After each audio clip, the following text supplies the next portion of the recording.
കാസിൻ പുടവയണിഞ്ഞ് മണവാളൻ ചമയേണം. വെള്ളം ചേർത്തതിൽ കർപ്പൂരത്തിൻ അത്തൊരു പൂഷിത്തന്നിടണം.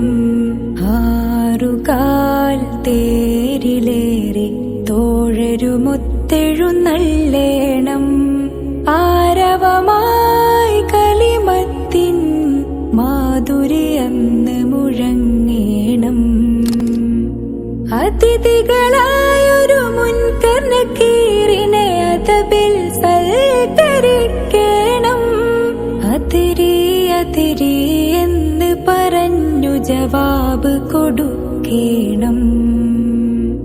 അതിനായി എന്നുടെ സൽക്കർമ്മങ്ങൾ കൂട്ടുകിടക്കേണം. അഹദേ എന്നുടെ മണ്ണറ നീ പൂവരയാക്കേണം. അഹദേ എന്നുടെ കല്ലറ നീ വിശാലമാക്കേണം.